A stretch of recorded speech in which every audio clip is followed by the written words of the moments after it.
Good afternoon, student. This is the lecture number 29 of unit number 4. In unit number 4, first we have studied the flow measurement, and second parameter we will have to study, that is force measurement. In the force measurement, uh, we have studied the proving ring as an elastic parameter, uh, elastic element. Okay, then next we have studied hydraulic load cell and pneumatic load cell. These three um, instruments we have studied in the previous lecture. Today we are going to study the strain gauge load cell. That strain gauge load cell is also used for the measurement of the force.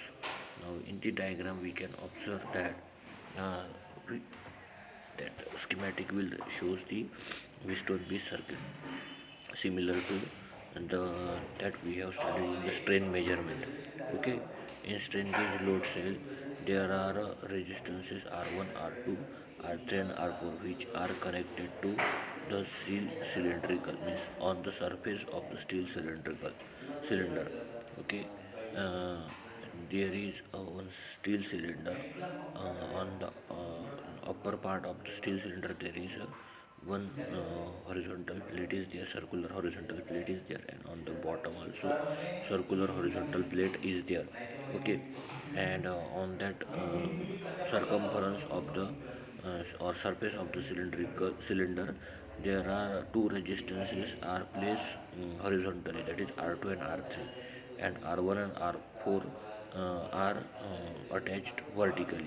Okay, so when we apply the load on the upper plate of the cylinder, that R2 and R3 will be compression, in tension, means there will be elongation of that strain gauge will takes place, and R1 and R2 will get compressed. Okay, as they are vertically mounted. Okay, so in the explanation that it convert the weight or force into electrical output which are provided by a strain gauge. Means as we have attached the strain gauge on the surface of the cylinder, whatever the load or weight we will, or whatever the load, whatever the force and whatever the weight we will apply on the upper plate, uh, that converts into electrical output which are provided by the strain gauge that we have attached. This output can be connected to a various measuring instrument for indicating, recording and controlling the weight or force. Means whatever the output we will get in terms of strain, that we will we will record, control in terms of the weight or force. Okay, the simple strain gauge load cell consists of steel cylinder which has a four identical strain gauges. Okay, mounted upon it. Okay, the strain gauge R1 and R2 are along the direction of applied load, and the gauges R2 and R3 are attached circumferentially at right angle to a gauge R1 and R2, R4. Okay, means what? That R1 and R2 are along the axis, uh, parallel to the axis. Okay, and R3 and R2 are along the direction of applied load, along the direction of applied load. Okay, and the gauges R2 and R3 are attached circumferentially at right angle to a gauges R1 and R4. Okay, these four gauges are connected electrically to the four limbs of the Wheatstone circuit that we have seen earlier in the strain gauge measurement or strain measurement.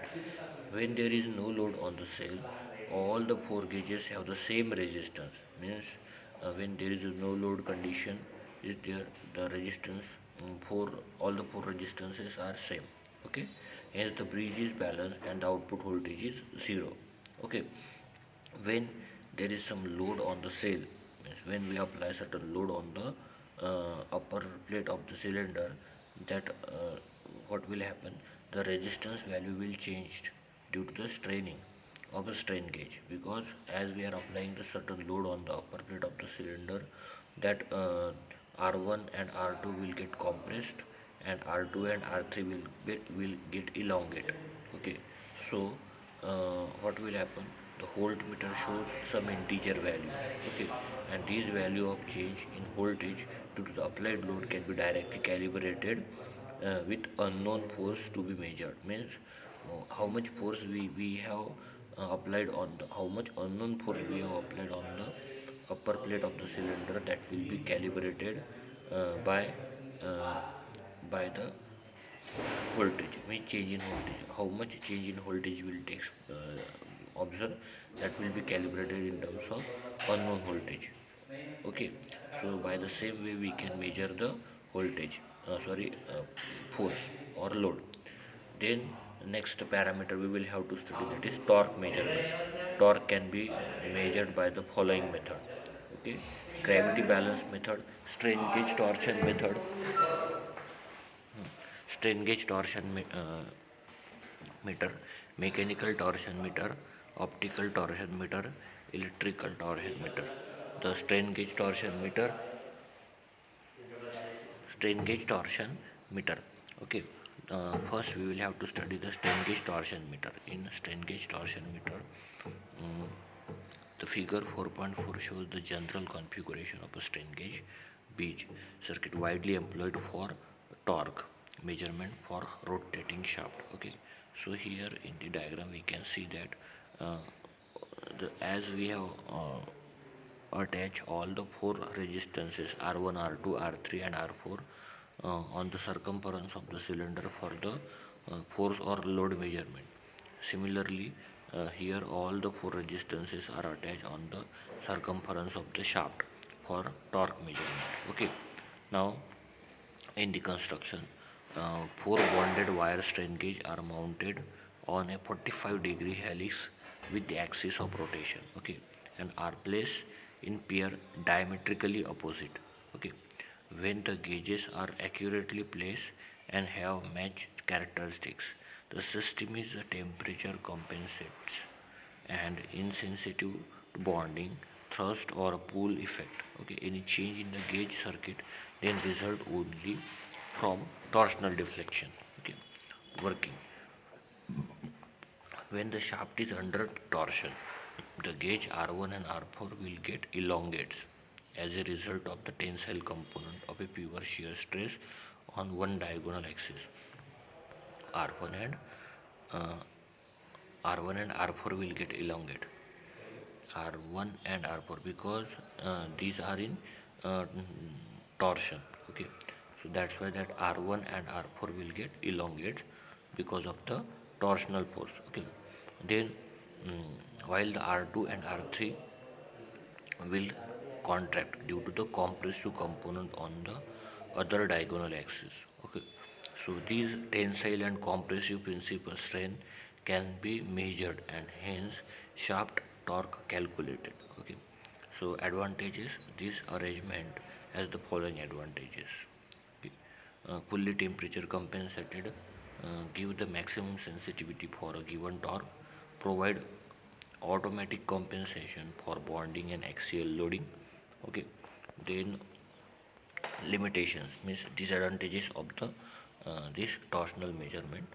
The main limitation or difficulty associated with the use of this arrangement is that the connections of the bridge is uh, to its power source and display arrangement is uh, what we can say that complex. Slip ranges are used for this purpose, and these are conducting rings attached to the shaft but insulated from it with one of the slip connected to each other and terminal. Slip rings are mercury filled and transmit the signal to the stationary member where it is amplified and displayed or recorded. Okay, in the schematic you can observe that how the resistances are attached in the Western bridge circuit, how the slip gauges are appear. Okay, and for disconnection the brushes are there, measuring device, power supply and bridge form on the rotating shaft. Okay, so this is the construction of the that torque strain gauge torsion meter. Okay. Then next is the shaft power measurement.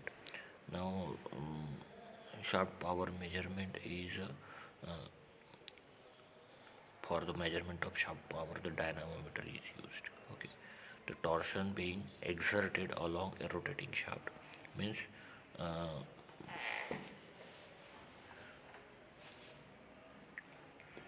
the shaft power measurement means what?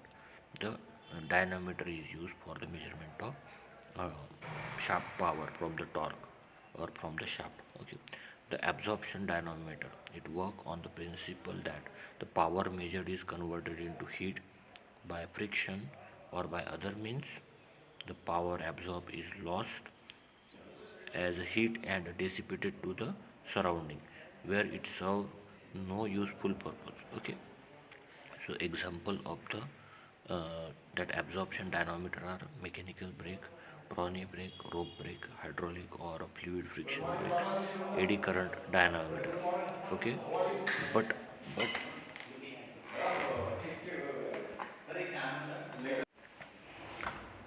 these are the obsolescence because nowadays very advanced braking system. Out of that, one you know very well, that is a disc brake system.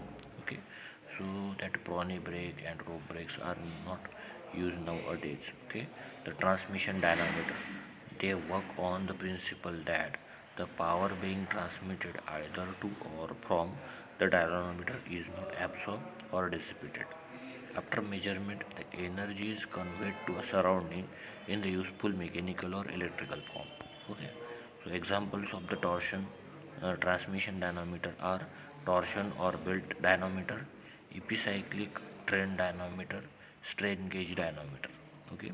So driving dynamometers is nothing but instrument measure power and also supply energy to operate the tested device. The examples of the driving dynamometers are electric cradled dynamometer, a typical example of a driving dynamometer. Out of that, first we will see the mechanical brakes. In mechanical brakes, we will see the Prony brake dynamometer. In the diagram, you can observe that there is a one shaft, central shaft or central disc around surrounding to the central disc. There are wooden blocks, two wooden blocks.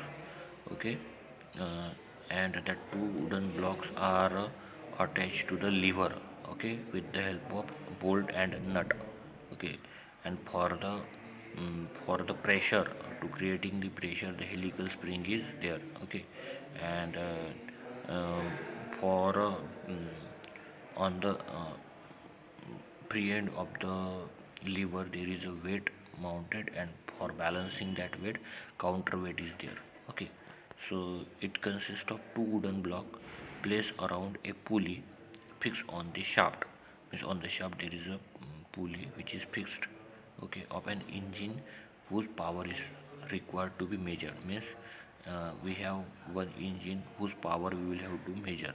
So whatever the shaft coming or attached to the engine, that shaft, on that shaft a pulley is fixed, and on the pulley the wooden blocks are placed. Okay, so the blocks are clamped by means of two bolts and nut. A helical spring is provided between the nut and upper block to adjust the pressure on the pulley to control its speed.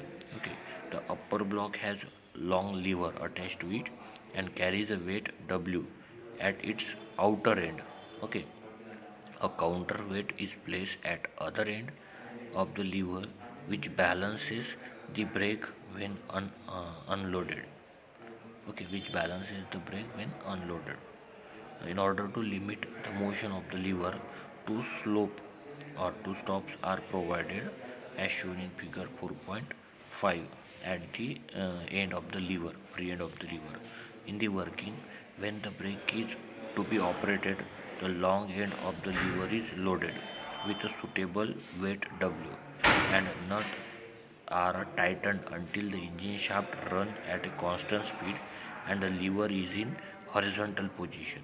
Okay, means when we apply the load, what will happen, the weight is applied on the free end of the lever, so that the lever will be lifted from the other end, and because of that the compression of the spring will take place. Okay, So the nut and tightened until the engine shaft run at a constant speed and the lever is in horizontal position. Okay. Under this condition, the moment due to weight W must balance the moment of the frictional resistance between the block and the pulley.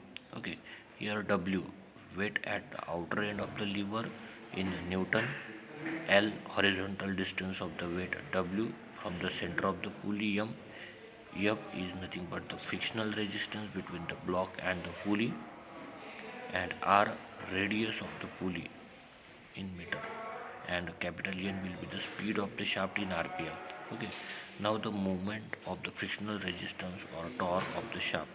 The torque is nothing but one formula for torque. We know that P into 60 divided by 2 pi n, but here that W into L. W into L means what? Whatever the point of application of W per multiplied by perpendicular distance from the center of the shaft.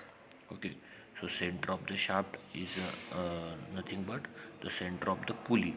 Okay, and perpendicular distance between the uh, point of application of weight W. Okay, that's why W into L, and W into L can be written as F into R. F into R, why?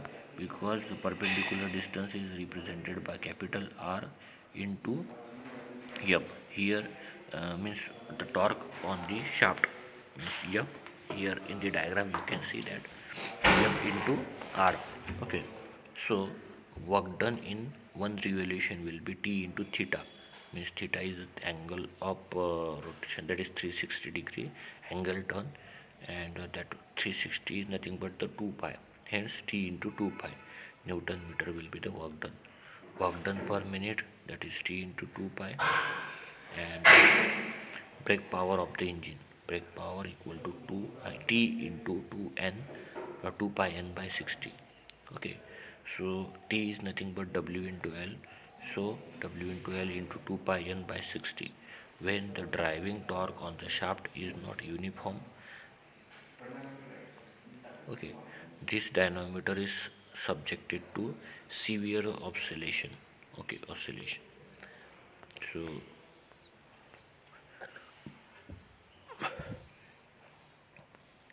So this is nothing but the Brownian brake dynamometer. Then next is the rope brake dynamometer. Here on the shaft, pulley is mounted on that pulley. The rope is mounted. Okay. In the construction, it consists of one, two, or more rope wound around the wheel or a rim of a pulley fixed rigidly to the shaft of the engine. The upper end of the rope is attached to a spring balance, while lower end of the rope is kept in position by applying a dead weight as shown in figure. In order to prevent the slipping of the rope over a flywheel, wooden blocks are placed at interval around the circumference of the wheel. Okay, working. For the operation of the brake, the engine is made to run at a constant speed. The frictional torque due to rope must be equal to torque being transmitted by the engine. Consequently, a force is induced in the spring balance, generation of heat takes place, and the necessities of a cooling arrangement for the brake. Here, W at the end of the rope, weight of at the end of the rope, dead weight. Then N, engine speed in RPM, speed, spring balance reading. Okay.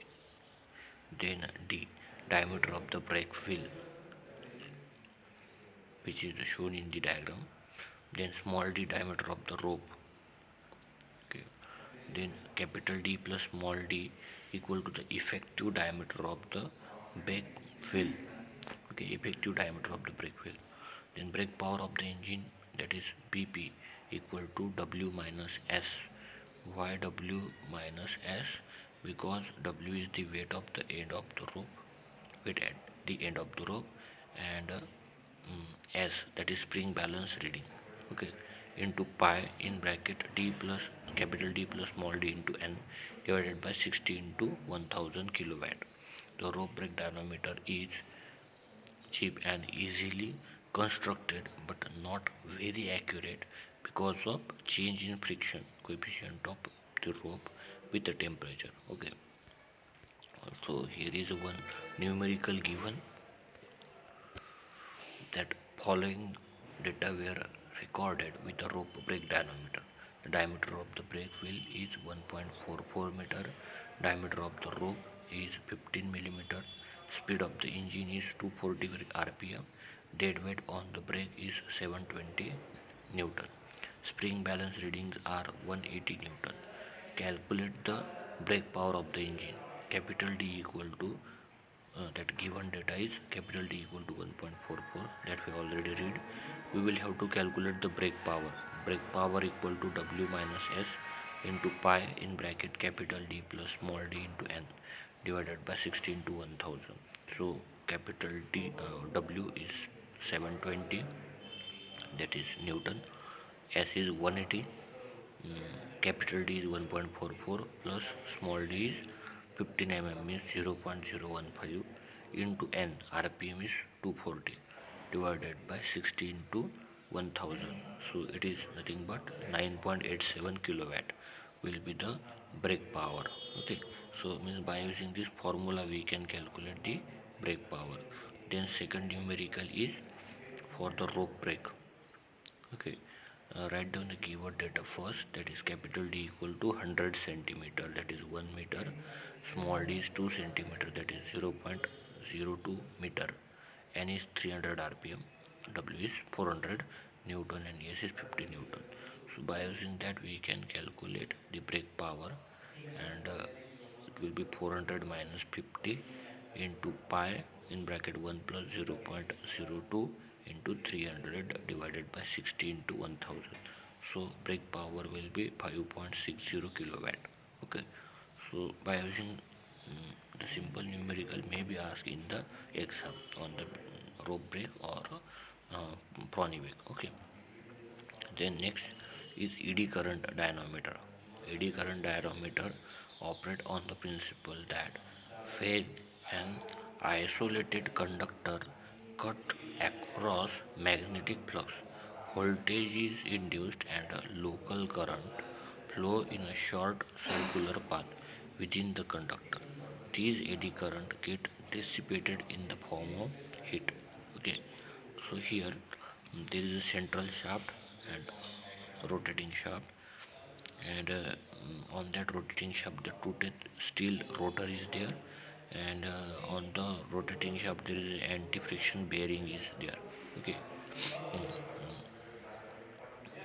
and the toothed shaft is having exciting coils, and all around that exciting coil is cooling water in and cooling water out. Okay, so it consists of a toothed steel rotor mounted on the shaft of the test engine. It rotated inside a smooth beared cast iron stator, the clearance between the stator and the motor being very small. The stator carries an exciting coil which is energized by DC supply from an external source. The stator is cradled on anti-friction bearing and is provided with a brake arm to which is attached a spring balance or a scale pan. When the dynamo is operated, the rotor turns and causes a cost change in the flux density on all stator points. Consequently, eddy currents are induced, which oppose the rotation of the rotor. The moment of the resistance is measured by the brake arm, and then torque and shaft power may be calculated. Okay, so the mechanical power supplied to the dynamometer shaft is converted to heat, which is carried away partly by air circulation, okay, and partly by water circulation. Usually, power limit of the dynamometer is 300 horsepower and speed limit is 6000 rpm approximately. Okay, so advantage of the eddy current dynamometer is good control at low rotating speed, comparatively small size for a given capacity, and suitable for a higher speed range. Okay, so these are the advantages of the eddy current dynamometer. Here the unit number 4 is completed. Okay, So in the next lecture we will start the new unit. Till now we will stop over here. Whatever the doubt you have, that we will discuss in the Google Meet. Thank you.